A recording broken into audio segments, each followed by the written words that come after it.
السلام علیکم ناظرین، میں ہوں جنید خان اپنے شو قوم کی آواز ود جنید خان کے ساتھ۔ آج جو ہم موضوع لے کے آئے ہیں وہ انتہائی انٹرسٹنگ ہے، اس لحاظ سے کہ یہ ہمارے معاشرے کا ایک ایسا حصہ بنتا جا رہا ہے جس سے لوگ اس معاشرے میں مختلف قسم کی نفسیاتی بیماریوں کا شکار ہو گئے ہیں۔ مثال کے طور پہ لوگ سمجھنے لگے ہیں کہ ہم پہ کسی نے جادو کرا دیا ہے۔ تو ہم جو موضوع لے کے آئے ہیں وہ ہے جادو ٹونا، جن جنات، عملیات اور موکل۔ تو میرے ساتھ آپ کے جانے پہچانے مولانا فرید اللہ خان صاحب موجود ہیں، اور ہم چاہیں گے کہ ان سے شریعت کے مطابق اور قرآن اور حدیث کے مطابق ان چیزوں میں رائے لیں اور ان سے جانیں کہ ان کی کیا حیثیت ہے۔ السلام علیکم فرید اللہ خان صاحب، کیسے ہیں آپ؟ ہم آپ کو اپنے شو میں خوش آمدید کہتے ہیں۔ آج آپ نے موضوع میرا سن لیا ہوگا، تو اس میں میں آپ کی رائے جاننا چاہتا ہوں کہ یہ کیا ہے، جادو اور جنات اور عملیات، یہ کیا چیز ہیں؟ قرآن شریف سے کیا ثابت ہوتا ہے اور شریعت اس میں کیا کہتی ہے؟ بسم اللہ الرحمن الرحیم، نحمدہ و نصلی علی رسولہ الکریم۔ دیکھیں، سب سے پہلے اگر جادو کے بارے میں یہ بات کی جائے کہ جادو شریعت سے اور قرآن مجید سے ثابت ہے یا نہیں، تو اس پہ قرآن مجید اور احادیث دلالت کرتی ہے کہ جادو قرآن مجید سے ثابت ہے، اور ایسا ثابت ہے کہ نفس جادو یعنی جادو کا انکار نہیں کیا جا سکتا۔ اچھا، سب سے پہلے تو ہم یہ دیکھیں کہ قرآن مجید کی جو سب سے آخری دو صورتیں ہیں جس کو معوذتین کہتے ہیں، قل اعوذ برب الفلق من شر ما خلق، اور دوسری صورت قل اعوذ برب الناس ملک الناس الہ الناس من شر الوسواس الخناس الذی یوسوس فی صدور الناس من الجنۃ والناس۔ تو جنات کا ذکر ان دو صورتوں میں بھی موجود ہے۔ اور اسی طرح اگر ہم حدیث کی طرف دیکھیں تو احادیث میں بھی جنات کا تذکرہ موجود ہے۔ آپ صلی اللہ علیہ وسلم کی جنات کے ساتھ ملاقاتیں ہوئی ہیں، تو جنات کا تذکرہ اور قرآن مجید میں موجود ہے۔ اسی طرح جادو کا تذکرہ بھی قرآن مجید میں موجود ہے۔ حضرت سلیمان علیہ السلام کے اور جو دو فرشتے اللہ رب العزت نے آسمان سے انسانی شکل میں بھیجے تھے باروت شہر میں، وہاں پر اللہ رب العزت نے وَاتَّبَعُوا مَا تَتْلُو الشَّيَاطِينُ عَلَىٰ مُلْكِ سُلَيْمَانَ وَمَا كَفَرَ سُلَيْمَانُ وَلَٰكِنَّ الشَّيَاطِينَ كَفَرُوا يُعَلِّمُونَ النَّاسَ السِّحْرَ۔ تو سحر کہتے ہیں عربی میں جادو کو۔ سحر کا تذکرہ اور جنات کا تذکرہ دونوں قرآن مجید میں موجود ہے، اس کا انکار نہیں کیا جا سکتا۔ مذہب طے یہ پایا کہ دونوں چیزیں جو ہیں، جادو اور جنات، دونوں قرآن شریف سے ثابت ہیں۔ تو یہ مسلمانوں کا مقصد یہ علم میں اضافہ ہے، اور ان کو پتہ ہے یہ بات کہ جنات بھی ہیں اور جادو بھی ہیں۔ تو پھر یہ لوگ جو ہے نا، جب کوئی چیز ہو جاتی ہے، کسی کے اوپر ڈپریشن ہے وغیرہ، یا وہ سمجھتے جنات آ گئے، تو یہ کیا مسئلہ ہے؟ اس میں ہے ایسا؟ اور بہت سے لوگ جو ہیں ہمارے، جو اچھے خاصے پڑھے لکھے لوگ بھی ہوتے ہیں، وہ جا کے علماء حضرات کے پاس جاتے ہیں، یا جو مولانا صاحب ہوتے ہیں ان کے پاس جاتے ہیں، پانی پڑھواتے ہیں، تعویذ کرواتے ہیں، یا بہت سے لوگ جو ہوتے ہیں وہ کیا کرتے ہیں کہ نفسیاتی ڈاکٹر کے پاس لے جاتے ہیں، یا ہاسپٹل میں نفسیات کے لوگوں کو جمع کرا دیتے ہیں، یا پاگل خانے میں جمع کرا دیتے ہیں۔ تو یہ معاشرے کا کیا رخ ہے؟ یہ اس پہ ذرا روشنی ڈالیے گا۔ دیکھیں، سب سے پہلے تو اگر کوئی یہ سمجھتا ہے کہ اس پہ جادو یا جنات اس کے پاس نہیں ہے، جادو نہیں ہے، اس کے لیے بھی میں ایک بات بتاؤں گا کہ اللہ رب العزت نے ہمیں مسلمان پیدا کیا ہے، اور مسلمان ہونے کی حیثیت سے ہمیں شریعت پر عمل کرنا چاہیے۔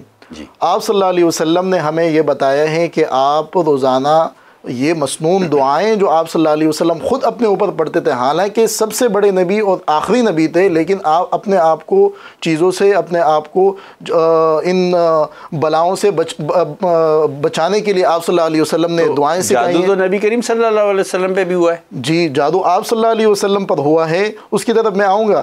سب سے پہلے میں آپ کو یہ بتاؤں کہ اگر کسی کو یہ محسوس ہوتا ہے کہ اس پر جنات کا اثر ہے یا اس پر سایہ ہے، تو سب سے پہلے اس کو یہ کرنا چاہیے کہ سورہ بقرہ کی تلاوت کرے۔ سورہ بقرہ بہت بڑی سورت ہے، اس میں 3 پارے ہیں، وہ تلاوت نہیں کر سکتا پورا، تو اس کو چاہیے کہ وہ 10-15 دن میں تھوڑا تھوڑا جتنا وہ کر سکتا ہے 2 صفحے روزانہ پڑھے، ایک پانی میں دم کرے، خود وہ پانی پیئے، بجائے کسی کے پاس جانے کے۔ جب آپ کے پاس خود قرآن مجید ہیں، مسلمان ہیں ہم اس کو خود پڑھیں۔ خود نہیں پڑھ سکتا، تلفظ کا مسئلہ ہے یا کوئی اور مسئلہ ہے، ہر بندے کے پاس موبائل موجود ہیں، یوٹیوب سے سن لیں، ہینڈ فری لگا کے سن لیں، انشاءاللہ سورہ بقرہ پڑھنے سے اثرات ختم ہو جائیں گے، کسی کے پاس جانے کی ضرورت نہیں ہے۔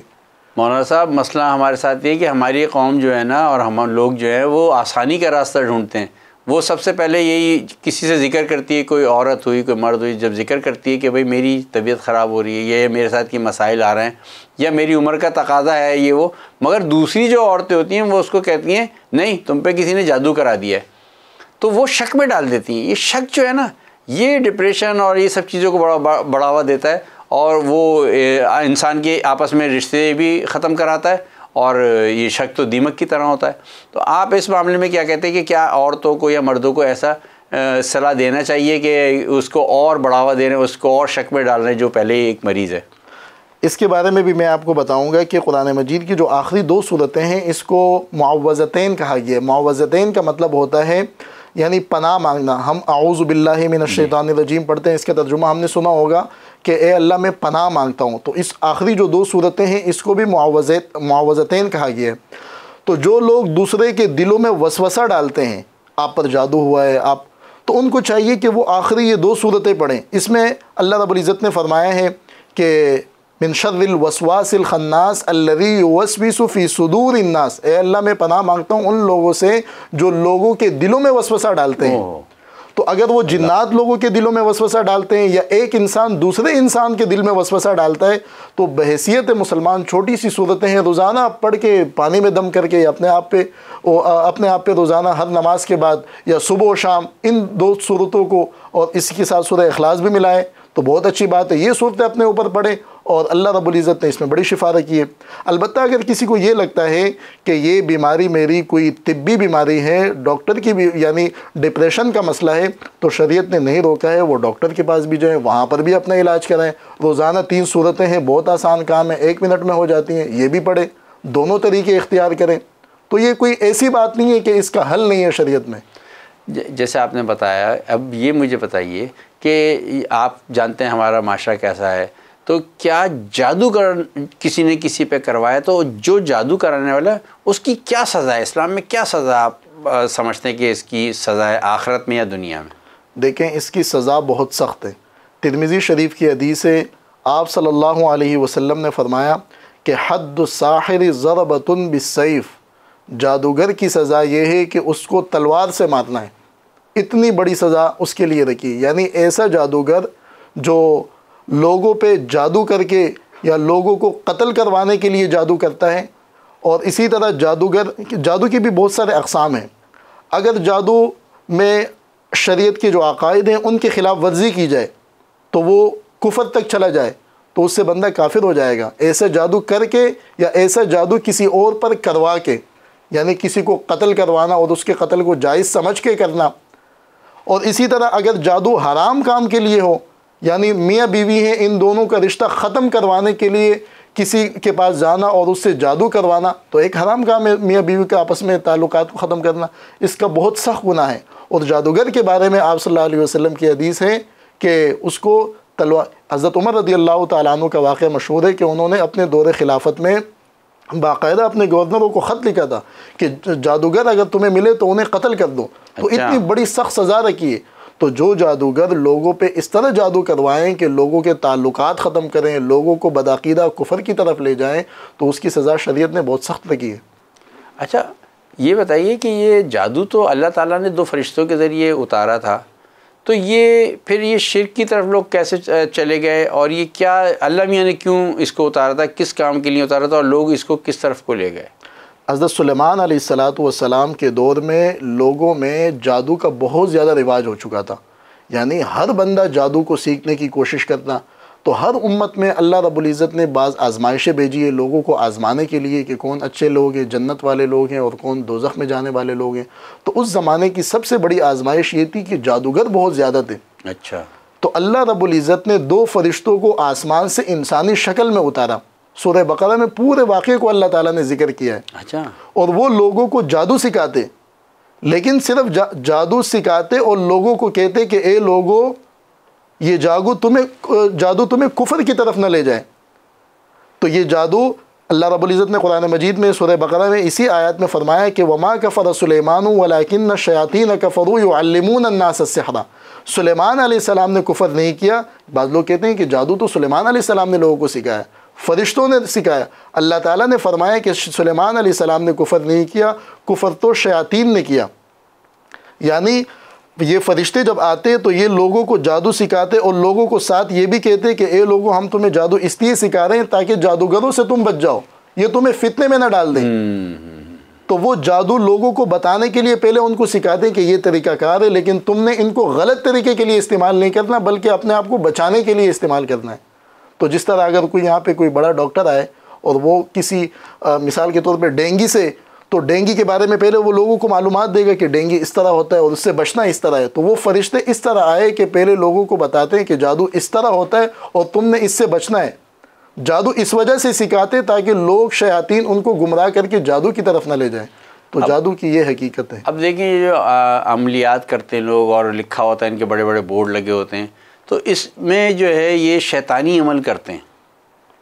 کوئی بھی سفلی یا کوئی بھی ایسی چیزیں ہیں جس میں شیطانی عمل نہ ہوتا ہے، تو یہ تو شرک کی طرف چلا گیا، شیطان سے مدد مانگ رہے ہیں، دوسری چیزوں سے مدد مانگ رہے ہیں، ایسی مخلوق سے مدد مانگ رہے ہیں جو کہ حرام ہے، وہ ان سے جو یہ مدد مانگتے ہیں تو یہ تو کفر کی طرف چلے گئے، تو شرک ہو گیا۔